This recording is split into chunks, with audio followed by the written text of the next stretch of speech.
Hello everyone. Very good evening to all of you. उम्मीद करता हूँ आप सभी बेहतर होगे, स्टडी वगैरह आप सभी की अच्छी चल रही होगी। मैं वरुण अवस्थी आप सभी का एक बार फिर से वेलकम करता हूँ अपने इस सेशन में। तो आज हम लोग इम्पोर्टेंट करंट अफेयर डिस्कस करने वाले हैं। कल की क्लास में जहाँ तक हम लोगों ने करंट अफेयर डिस्कस किए थे उसी के आगे आज के सेशन को रिज्यूम करेंगे। जो भी न्यू स्टूडेंट जुड़ना है मेरे साथ, तो आप ध्यान रखिए, अन अकेडमी प्लस पर जीएस जीके का मेरा फुल कोर्स रनिंग है। अभी जस्ट यहाँ पर हिस्ट्री खत्म हुई है, पॉलिटी, ज्योग्राफी, साइंस, इको ये सब बचा हुआ है, तो आप अभी भी इसे ज्वाइन कर सकते हो। और डिस्काउंट कोड है वरुण 777, आप इसको लगाते हैं तो 10% का आपको डिस्काउंट मिल जाएगा। और साथ में ये सारे ऑफर्स इस टाइम पर चल रहे हैं, आप इन सभी को इस डिस्काउंट कोड की मदद से अवेल कर सकते हो। जो करंट अफेयर का मेरा बैच चल रहा है वो भी फुल बैच है, जिसमें मैं पिछले 6 से 8 महीने के करंट अफेयर डिस्कस कर रहा हूँ, जो कि आने वाले सभी एग्जाम के लिए अप्रोप्रिएट है। चलिए स्टार्ट करते हैं आज का सेशन। पहला क्वेश्चन है आज का, Adani group acquires how much percent stake in Mumbai international airport limited. Question का मतलब यह है कि अभी साल 2020 के आखिर में मुंबई इंटरनेशनल एयरपोर्ट जो है उसमें अडानी ग्रुप के द्वारा कितने प्रतिशत स्टेक खरीदे गए। अडानी ग्रुप ने 74% स्टेक खरीदे हैं। ध्यान रखिए, 74% स्टेक कम नहीं होता है, एक तरीके से लगभग लगभग ओनरशिप के बराबर होता है। तो अडानी ग्रुप ने खरीद लिया मुंबई इंटरनेशनल एयरपोर्ट में 74% स्टेक। अब यहाँ पर अडानी ग्रुप की अगर बात करें तो अडानी ग्रुप की स्थापना 1988 में करी गई थी। इसका हेडक्वार्टर है अहमदाबाद और इसके फाउंडर हैं गौतम अडानी। आपको पता है अभी मुश्किल से 10 दिन पहले ही साल 2021 का ब्लूमबर्ग इंडेक्स आया हुआ है। तो ये जो ब्लूमबर्ग बिलियनियर इंडेक्स आया है इसमें गौतम अडानी को कौन सी रैंक मिली है। अगर दुनिया की बात करें तो गौतम अडानी को 14वीं रैंक मिली है, 14th रैंक। कहने का मतलब यह है कि गौतम अडानी पूरी दुनिया के 14वें सबसे अमीर व्यक्ति बने हैं ब्लूमबर्ग इंडेक्स के आधार पर। और मुकेश अंबानी को 13वीं रैंक मिली हुई है। और अगर भारत में बात करें तो मुकेश अंबानी नंबर 1 पे हैं और गौतम अडानी नंबर 2 पे हैं। नंबर 3 पे कौन रहे? अजीम प्रेम जी। अजीम प्रेम जी भारत में नंबर 3 पे हैं, लेकिन वर्ल्ड में अगर बात करी जाए तो 44वें नंबर के सबसे अमीर व्यक्ति हैं। अगला क्वेश्चन है, ये कौन सी राज्य सरकार है जिसने अभी हाल ही में सिडबी के साथ एक पैक्ट साइन किया और सिडबी की मदद से ये एमएसएमईज के इकोसिस्टम को डेवलप करेंगे। तो ये है महाराष्ट्र में उद्धव ठाकरे की सरकार। इनके द्वारा सिडबी के साथ पैक्ट साइन किया गया एमएसएमई को इंप्रूव करने के लिए अपने राज्य में। सिडबी की स्थापना 1990 में करी गई थी। सिडबी का हेडक्वार्टर क्या है? लखनऊ। और महाराष्ट्र में उद्धव ठाकरे की सरकार है, यहाँ पे गवर्नर हैं भगत सिंह कोश्यारी। मध्य प्रदेश में शिवराज सिंह चौहान की सरकार है, गवर्नर है आनंदीबेन पटेल। उड़ीसा में नवीन पटनायक की सरकार है, गवर्नर है गणेशी लाल। और तमिलनाडु में अभी हाल ही में नई सरकार आ गई है, किसकी? एम के स्टालिन नए मुख्यमंत्री बने हैं तमिलनाडु के।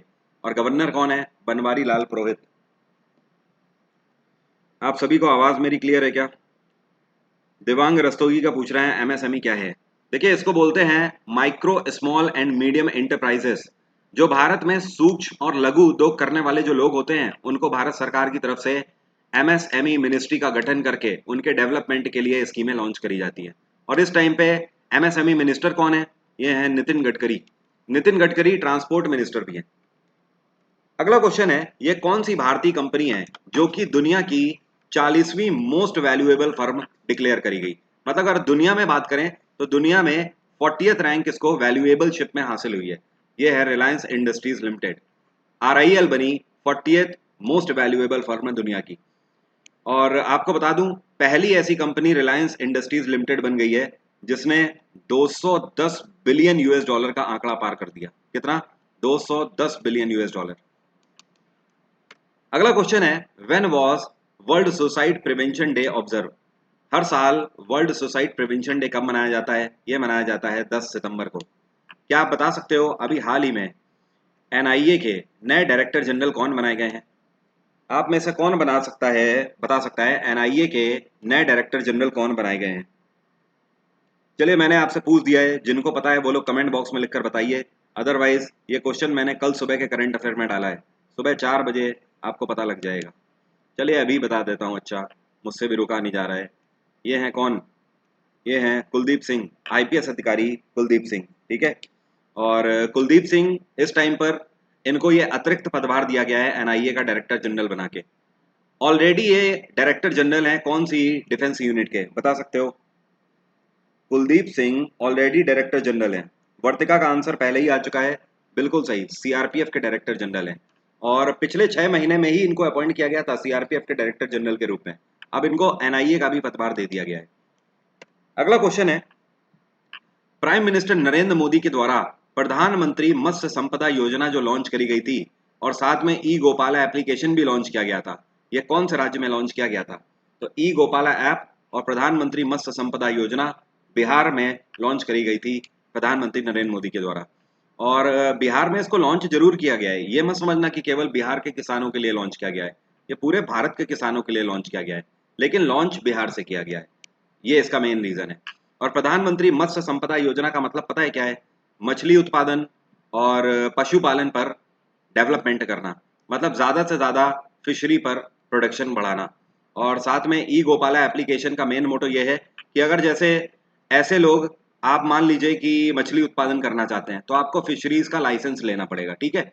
और मान लीजिए आप मुर्गी पालन करना चाहते हो तो आपको पोल्ट्री का लाइसेंस लेना पड़ेगा। तो इन सभी लाइसेंस के लिए आप ई गोपाला एप्लीकेशन से अप्लाई कर सकते हो, इसलिए इसको लॉन्च किया गया। बिहार में नीतीश कुमार की सरकार है, गवर्नर है फागू चौहान। अगला क्वेश्चन है, India has organised trilateral summit to enhance cooperation in the Indo Pacific region with which countries? Bharat सरकार के द्वारा एक ट्राइलेटरल समिट साइन किया गया था 2020 में, जिसकी वजह से, जिसका मेन मोटो था इंडो पैसिफिक रीजन में शांति बनाए रखना और व्यापार को बढ़ावा देना। तो ये कौन से दो देशों के साथ भारत ने पैक्ट साइन किया था? ये ऑस्ट्रेलिया और फ्रांस के साथ पैक्ट साइन किया था। किसके? ऑस्ट्रेलिया और फ्रांस के साथ। और ऑस्ट्रेलिया में इस टाइम पे किसकी सरकार है? यहाँ पे प्रधानमंत्री हैं स्कॉट मॉरिसन और फ्रांस में इमैनुअल मैक्रोन की सरकार है।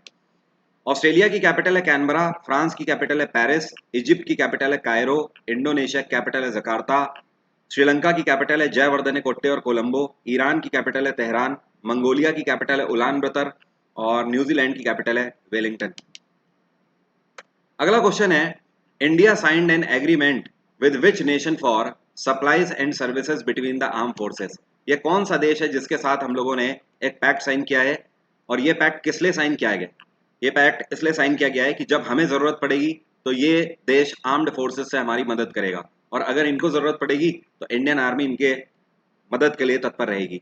ये है जापान। जापान के साथ हम लोगों ने आर्म्ड फोर्सेस के लिए पैक्ट साइन किया है पिछले साल।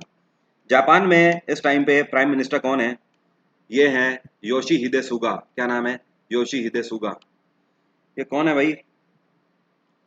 सर ऐसे कैसे याद करें, आपकी तरह इनका पूछना है। तो मेरी तरह याद करने के लिए कई सारी चीज़ें हैं, जैसे कि जब क्वेश्चन बार बार आपके सामने आए तो रिवीजन करने से बोर मत होइए, साथ में खाना थोड़ा सा कम खाइए ताकि रात में नींद कम आए, पढ़ाई ज़्यादा करिए। और हाँ, व्हाट्सअप चैटिंग बिल्कुल बंद कर दीजिए, फेसबुक को आज के बाद से ब्लॉक कर दीजिए, ट्विटर में जाइए मत, ये सारे काम बिल्कुल मत करिए। और यूट्यूब पे केवल उतने वीडियोस देखिए जो आपके सिलेबस से रिलेटेड हो। अगर आप इतना काम करते हो तो मेरी तरह आपकी मेमोरी हो जाएगी। बट अफसोस, क्या आप कर पाओगे ऐसा? बड़ा ही मुश्किल है। इसमें से दो चीज़ें, फेसबुक तो बड़ी मुश्किल से छूट पाएगा, क्या किया जाए, है ना। और व्हाट्सएप चैटिंग, ठीक है। तो इंस्टा हो गया, फेसबुक हो गया, ट्विटर हो गया, ये सब अगर आप छोड़ सकते हो तो बेहतर होगा, ठीक है। तो जापान में सरकार किसकी है? योशिहिदे सुगा की सरकार है। ओके सर जी, जैसे एक दिन कितनी सारी क्लास लो तब जाके होगा। अच्छा ये बोल रहे हैं। अरे नहीं, क्लास नहीं लेने की ज़रूरत है, केवल पढ़ने की ज़रूरत है, हो जाएगा। म्यांमार की कैपिटल है नेपिडे, जापान की कैपिटल है टोक्यो, फ्रांस की कैपिटल है पेरिस और यूएस की कैपिटल है वॉशिंगटन। आप में से कौन बता सकता है टोक्यो ओलंपिक्स के लिए ये पहले भारतीय कौन है जिन्होंने क्वालिफाई किया था? जल्दी बताइए। अभी 3 महीने पहले के करंट अफेयर से ये क्वेश्चन मैंने पूछा है। टोक्यो ओलंपिक्स के लिए पहले भारतीय कौन है जिन्होंने क्वालिफाई किया है इस साल? बताइए। आंसर मेरा नहीं आया है अभी मेरे पास, जल्दी आंसर बताओ। रवि कुमार और हिमांशी तिवारी, दोनों के आंसर बिल्कुल सही हैं। जॉर्डन, नम्रता, अजय मलिक। अजय मलिक आपका आंसर नहीं सही है, ये हैं विनेश फोगाट। विनेश फोगाट। तो ये भारतीय रेसलर हैं और ये पहली खिलाड़ी बनी है जिन्होंने क्वालिफाई किया टोक्यो ओलंपिक्स के लिए। अगला क्वेश्चन है, अभी हाल ही में नेशनल स्कूल ऑफ ड्रामा के नए चेयरपर्सन कौन बनाए गए थे? ये बनाए गए थे, ये बाबू राव का स्टाइल है, Paresh Rawal. Paresh Rawal has become the new chairperson of national school of drama. और एनएसडी की बात करें तो इसकी स्थापना 1959 में करी गई थी। एनएसडी का हेडक्वार्टर है नई दिल्ली। और आपको पता है एनएसडी जो है इसको संचालित किया जाता है किसके द्वारा? संगीत नाटक एकेडमी के द्वारा। ठीक है। हाँ, अगला क्वेश्चन है, we have observe international literacy day on which date? अंतरराष्ट्रीय साक्षरता दिवस हम लोग किस दिन मनाते हैं? हर साल 8 सितंबर को अंतरराष्ट्रीय साक्षरता दिवस के रूप में मनाया जाता है। क्या आप बता सकते हो भारत में कितने प्रतिशत साक्षरता है इस टाइम पे? भारत में 77.7% लिटरेसी है इस टाइम पे। मतलब हर 100 व्यक्ति में करीब 78 व्यक्ति पढ़ा लिखा है। ओके। और सबसे ज्यादा सक्सेस रेट किसका है? केरल का। केरल में सबसे ज्यादा लिटरेसी है, 95% के ऊपर है, लगभग 100% आप मान सकते हो। अभी 100% तक टच कर रही है केरल में फिलहाल। ठीक है। अगला क्वेश्चन है, American company silver lake has purchased how much percent stakes in Reliance retail? देखो रिलायंस रिटेल में करीब 14 से 15 कंपनियों ने 2020 में स्टेक्स परचेज किए हैं। उनमें से एक कंपनी है अमेरिकी कंपनी जिसका नाम है सिल्वर लेक। इसने कितने परसेंट स्टेक खरीदे थे? इन्होंने 1.75% स्टेक खरीदे थे। और कितने की मदद से खरीदे थे? 7,500 करोड़ की मदद से इन्होंने खरीदे थे इसको। ओके। एंड सिल्वर लेक की अगर बात करें, इसकी स्थापना 1999 में करी गई थी। इसका हेडक्वार्टर है कैलिफोर्निया। क्या है? कैलिफोर्निया। और आप सभी के लिए गुड न्यूज़ ये है कि मैंने आपको पहले ही बताया था, जून का महीना आ चुका है कल से, और अब से मैं बोल्ड पर आया करूँगा। फिर से धूम धड़ाका मचेगा क्लास में, तो तैयार हो जाना सुल्तान को मोहब्बत बख्शने के लिए। अन अकेडमी एसएससी लाइव पर भी और वरुण अवस्थी चैनल पर भी अब मैं बोल्ड पर आया करूँगा जून में, क्योंकि इधर में तबीयत खराब रही। अब मैं पूरी तरह फिट हूँ, तो अब आता हूँ बोल्ड पर। अगला क्वेश्चन है, India has conducted a bilateral maritime exercise जिसका नाम है Indra navy 2020 with which country? आपसे कह रहा है भारत ने 2020 में इंद्र नाम की नेवल एक्सरसाइज कौन से देश के साथ कंडक्ट करी थी? भारत ने इंद्र करी रशिया के साथ। किसके साथ? रशिया। नवदीप का आंसर बिल्कुल सही है। नवदीप आपकी मेमोरी बढ़िया है, मैंने देखा हुआ है कई बार। तो रशिया। ठीक है। और ये जो इंद्र हुई थी ये कहाँ पर हुई थी कंडक्ट? ये बे ऑफ बंगाल में हुई थी कंडक्ट। और क्या आप बता सकते हो इंद्र का कौन सा संस्करण हुआ इस बार? इस बार इसका 11वां संस्करण हुआ। ठीक है। और जो लास्ट वाली है हुई थी ना एक्सरसाइज, 10वां संस्करण, ये इसका हुआ था विशाखापत्तनम में। इस बार बे ऑफ बंगाल में हुआ। अगला क्वेश्चन है, अटल इनोवेशन मिशन जिसको एम के नाम से भी जाना जाता है, तो एम के लिए भारत सरकार ने कौन सी कंपनी के साथ पैक्ट साइन किया है? भारत सरकार ने फ्रेश वर्क के साथ पैक्ट साइन किया है। ठीक है। अब देखो एम का मोटो क्या है। अटल इनोवेशन मिशन के तहत भारत में एंटरप्रेन्योरशिप को बढ़ावा देना है। मतलब ऐसे स्टूडेंट जो कि कहीं ना कहीं इन्वेंशन करना चाहते हैं किसी भी क्षेत्र में, तो उनको बढ़ावा देना है। तो ये जो फ्रेश वर्क कंपनी है ये अमरीकी कंपनी है। इसका हेडक्वार्टर है कैलिफोर्निया। और ये भी क्या करते हैं, ये एंटरप्रेन्योर्स को ट्रेनिंग देते हैं। तो फ्रेश वर्क को एक तरीके से कॉन्ट्रैक्ट दिया है भारत सरकार ने कि भारत में भी एंटरप्रेन्योर्स को ये ट्रेनिंग देंगे। अगला क्वेश्चन है, which country has hosted G20 education ministers meeting 2020? ये कौन सा देश है जिसके द्वारा 2020 की G20 एजुकेशन मिनिस्टर्स की मीटिंग होस्ट करी गई? तो ये कौन है, बता सकते हो? एजुकेशन मिनिस्टर्स मीटिंग को होस्ट किया गया था कौन से देश के द्वारा? हरदीप सिंह डॉलर आंसर बिल्कुल सही है। और भी जो लोग, अविरल शुक्ला आंसर सही है, संजीत विवान, सभी के आंसर सही हैं। जो लोग सऊदी अरेबिया बोल रहे हैं सबके आंसर सही हैं। सऊदी अरेबिया ने इसको लीड किया। और क्या आप बता सकते हो इस साल G20 की अध्यक्षता कौन सा देश कर रहा है? इस साल इसकी अध्यक्षता इटली कर रहा है। कौन? इटली। 2021 में। 2022 में कौन सा देश करेगा? 2022 में करेगा इंडोनेशिया। 2023 में कौन सा देश करेगा? ये है हमारा भारत।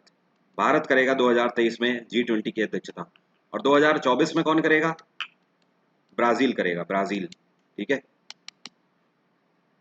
और सऊदी अरेबिया की कैपिटल क्या है? इसकी कैपिटल है रियाद। रियाद। और आपको पता है क्या, जैसे हमारे एजुकेशन मिनिस्टर रमेश पोखरियाल ने यहाँ पर हिस्सा लिया था क्योंकि एजुकेशन मिनिस्टर्स की मीटिंग थी, सऊदी अरेबिया के एजुकेशन मिनिस्टर ने भी यहाँ पर हिस्सा लिया। उनका नाम क्या है? उनका नाम क्या है? सऊदी अरेबिया के एजुकेशन मिनिस्टर का नाम क्या है? अच्छा, सऊदी अरेबिया के प्रेसिडेंट का ही नाम बता दो। एजुकेशन मिनिस्टर की बात छोड़िए, प्रेसिडेंट का नाम बताइए केवल। चलिए मैं बताता हूँ। सऊदी अरेबिया के एजुकेशन मिनिस्टर हैं हमाद अल अशेख। क्या नाम है? यहाँ पर मैं लिखता हूँ, हमाद अल अशेख। अशेख, ठीक है। नाम ही तो याद नहीं होता है, मोनिका वर्मा का कहना है। अच्छा, नाम ही तो याद नहीं रहता है, सच में ऐसा है क्या? अगला क्वेश्चन है, union minister Thawar Chand Gehlot has launched a free helpline number. इस हेल्पलाइन नंबर का नाम क्या है जिसको लॉन्च किया गया थावर चंद गहलोत के द्वारा? और ये हेल्प करेगी किसके लिए? Rehabilitation of people facing mental health issues. ऐसे लोग जो कि मेंटल हेल्थ इश्यूज से जूझ रहे हैं, ठीक है, उनको हेल्प देगी ये फ्री हेल्पलाइन नंबर। इसका नाम है किरण। किरण को लॉन्च किया गया, ठीक है। और ये 24 घंटे सातों दिन के लिए लॉन्च करी गई है, 24/7। हेल्पलाइन नंबर है 1800 599 0019। और इसको लॉन्च किया गया थावर चंद गहलोत के द्वारा। तो इसका मतलब क्या है, कौन सी मिनिस्ट्री ने लॉन्च किया है? इनके पास social justice and empowerment ministry है। और ये जो हेल्पलाइन नंबर है ये 13 भाषाओं में लॉन्च किया गया है। एक चीज़ और ध्यान रखना, और इस साल 2021 में 1 अप्रैल से इंडियन रेलवे ने सभी हेल्पलाइन नंबर को हटाकर सिर्फ एक हेल्पलाइन नंबर जारी किया है, ये है 139। अब आपको भारतीय रेलवे में फीडबैक देना है, कंप्लेन करनी है, इंक्वायरी करनी है, कुछ भी आपको करना है तो आपको 139 मिलाना होगा।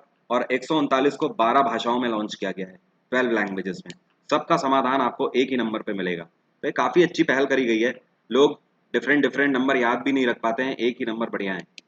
और रेलवे चेयरपर्सन इस टाइम पे कौन है? रेलवे चेयरपर्सन कौन है इस टाइम पे, बताइए? सुनीत शर्मा। कौन है? सुनीत शर्मा। अगला क्वेश्चन है, ये कौन सी आर्म्ड फोर्स यूनिट है जिसकी तरफ से महिला डॉक्टर्स को डिप्लॉय किया गया था कुछ टाइम पहले लद्दाख में?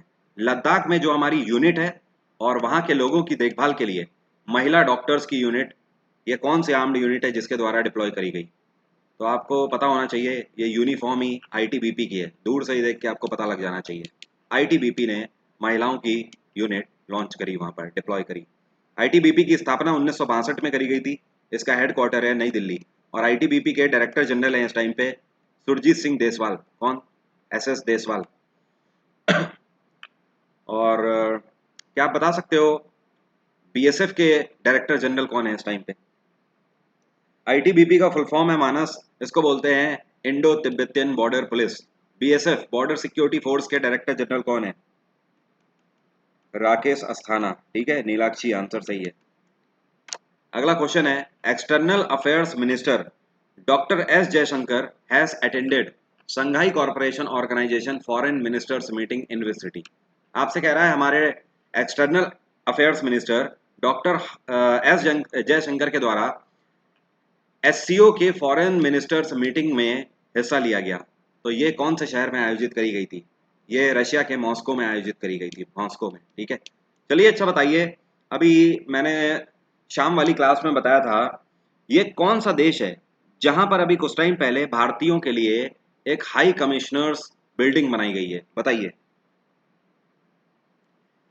देवांग का पूछ रहे हैं सर, लॉकडाउन भी एक इमरजेंसी है क्या? नहीं, लॉकडाउन इमरजेंसी नहीं है। लॉकडाउन, देखिए इमरजेंसी का मतलब क्या है, या तो 352 का यूज होगा, या तो 356, या तो 360 का यूज होगा। अब आप मुझे बताइए इन तीनों में से किसी आर्टिकल का यूज हुआ है क्या? आंसर है नो, इसलिए इमरजेंसी नहीं है। और हमारे संविधान के तहत केवल इन्हीं तीनों आर्टिकल के तहत इमरजेंसी का प्रावधान है।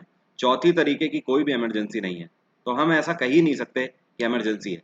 लॉकडाउन को आप एक तरीके की माइल्ड हेल्थ इमरजेंसी बोल सकते हो। लेकिन अगर बोला जाए हेल्थ इमरजेंसी का प्रावधान हमारे कॉन्स्टिट्यूशन में है क्या, तो ध्यान रखिएगा इन तीनों इमरजेंसी के तहत नहीं है। इस वजह से ये एक हेल्थ इमरजेंसी बोलिए, बट कॉन्स्टिट्यूशनल इमरजेंसी इसको मत बोलिए, ठीक है। अविरल शुक्ला आंसर सही है, संजीत आंसर सही है, मेघा आंसर सही है, मोहम्मद फयाज आंसर सही है। अरे मैंने आपका नाम ले दिया फयाज, आपने तो आंसर ही नहीं दिया, आपने तो केवल यस बोला है। चलिए ठीक है, कोई बात नहीं। उम्मीद करता हूँ आगे आंसर देंगे, हिसाब बराबर हो जाएगा। तो ये देश है मॉरिशस, ठीक है। मॉरिशस में इंडियन हाई कमिश्नर्स के लिए एक नई बिल्डिंग बनाई गई थी। अगला क्वेश्चन है, अभी कुछ टाइम पहले who has been conferred with the Indira Gandhi peace prize 2019 through a virtual ceremony. ये काफ़ी इंपॉर्टेंट क्वेश्चन है, इवन मोस्ट इंपॉर्टेंट क्वेश्चन है। साल 2019 के इंदिरा गांधी पीस प्राइज से किसको सम्मानित किया गया? ये हैं डेविड एटनबरोग। क्या नाम है? डेविड एटनबरोग। और ये कौन है? ये बेसिकली एक हिस्टोरियन है, इतिहासकार भी हैं और साथ में राइटर भी हैं। कौन से देश से बिलोंग करते हैं? अमेरिका से बिलोंग करते हैं। तो राइटिंग में उत्कृष्ट कार्य करने के लिए इनको इंदिरा गांधी पीस प्राइज 2019 से सम्मानित किया गया है। अगला क्वेश्चन है, as per the report of which organisation the child mortality rate in India has declined substantially between 1990 to 2019। Question का मतलब हिंदी में मैं आपको समझा देता हूं। आपसे कह रहा है 1990 से लेकर 2019, पिछले करीब 30 सालों में, ठीक है, आपसे कह रहा है कि 30 सालों में भारत में शिशु मृत्यु दर जो है ये घट गई है। ये अभी हाल ही में कौन सी ऑर्गेनाइजेशन ने अपनी रिपोर्ट में कहा है? बताइए, ये कौन सी ऑर्गेनाइजेशन ने अपनी रिपोर्ट में कहा है? यूनिसेफ, आईएलओ, यूएनडीपी या यूनेस्को? जाहिर सी बात है, बच्चों की बात हो रही है ना, तो यूनिसेफ की ये रिपोर्ट आई थी। यूनिसेफ की स्थापना 1946 में करी गई थी। इसका हेडक्वार्टर है न्यूयॉर्क और इसके इस टाइम पे प्रेसिडेंट हैं हेनरिटा एच फोर। क्या नाम है? Henrietta H four. और भारत में शिशु मृत्यु दर काफ़ी हद तक घट गई है और ये बिल्कुल अच्छी बात है। और आईएलओ का हेडक्वार्टर क्या है? International labour organisation. इसका हेडक्वार्टर है जिनेवा। यूएनडीपी का हेडक्वार्टर न्यूयॉर्क और यूनेस्को का हेडक्वार्टर पेरिस। अगला क्वेश्चन है, who has been nominated for the 2021 Nobel peace prize? 2021 के नोबेल पीस प्राइज के लिए इनमें से किसको नॉमिनेट किया गया? ध्यान रखिए, मिला नहीं, नॉमिनेट किया गया। Donald Trump. ठीक है। और ये जो नोबेल पीस प्राइज है, इसको कब से स्टार्ट किया गया था? इसको अल्फ्रेड नोबेल के नाम पर स्टार्ट किया गया था। और कब से?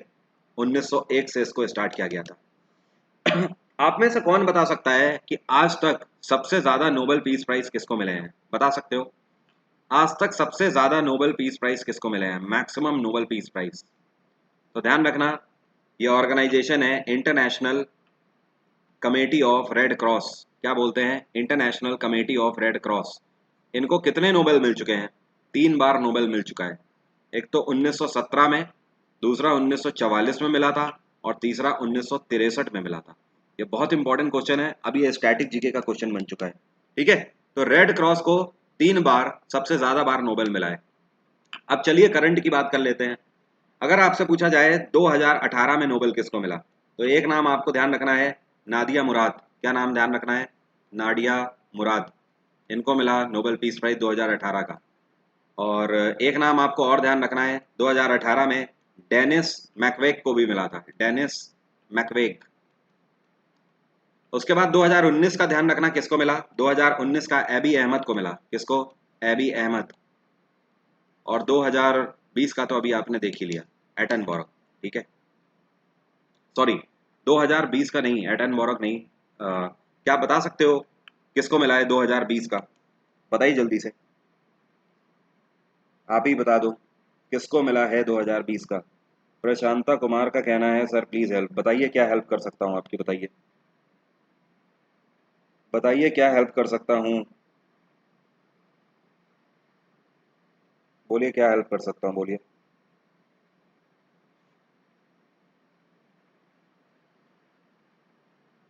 अब आप बोल नहीं रहे हैं, बताइए।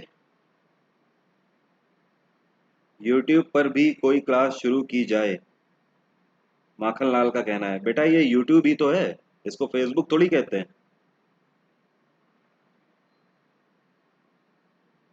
बिल्कुल सही, वर्ल्ड फूड ऑर्गेनाइजेशन। आंसर बिल्कुल सही है, world food organisation. Very nice.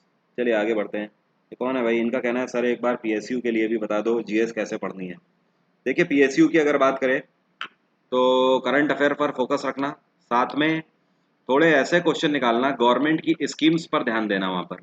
जैसे कि कितना पैसा कौन से सेक्टर में आवंटित किया गया है। ठीक है, oil and corporation, commerce and industry, इनमें कितनी कितनी धनराशि आवंटित करी गई है, इनके द्वारा कौन कौन सी स्कीम चलाई गई है। इस डेटा पर जीएस पे थोड़ा सा ज़्यादा ध्यान रखना। अल्टीमेटली पूरा रोल करंट अफेयर का है और स्टैटिक जीके का है। करंट अफेयर स्टैटिक जीके बढ़िया कर लिया तो पीएसयू के एग्जाम में खेल जाओगे बहुत आराम से।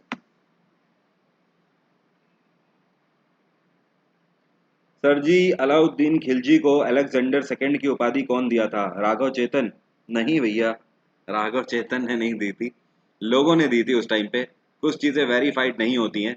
जैसे कि एग्जाम्पल के तौर पर मैं आपको बोलूं कि सुभाष चंद्र बोस को नेताजी की उपाधि किसने दी थी? बता सकते हो?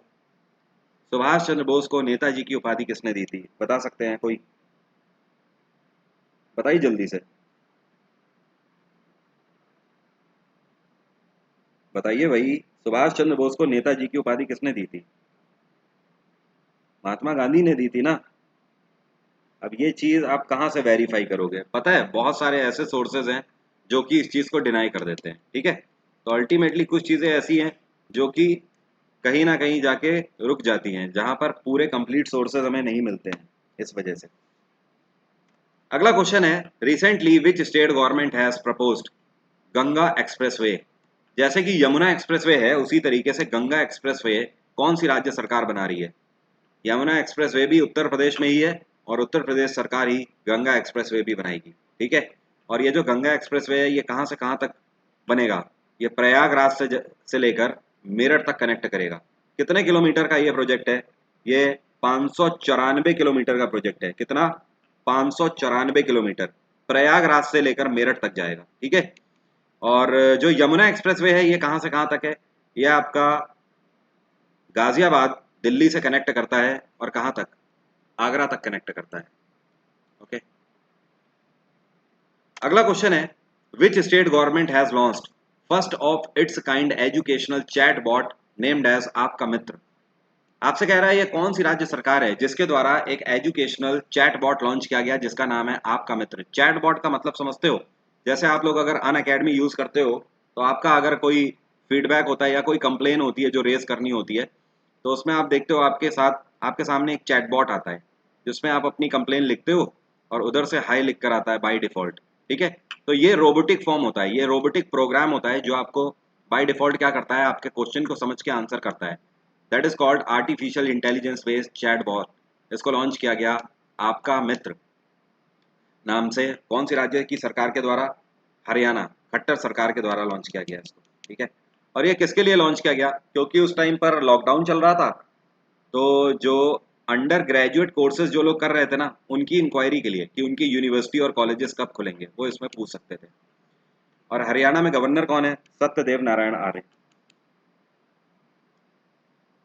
क्या बोल रहे हैं, संगीत को कौन से शासक ने बैन किया था? संगीत को बैन किया था औरंगजेब ने। ये तुम लोगों की रेलगाड़ी कहाँ चली जाती है? करंट अफेयर की क्लास चल रही है, इतिहास पूछ रहे हो? हिस्ट्री क्लास अभी थोड़ी चल रही है, हिस्ट्री की क्लास थोड़ी चल रही है भैया। अगला क्वेश्चन है, which city has become the first in country to connect water transport as feeder service to metro? Question काफी अच्छा है और इंपॉर्टेंट भी है।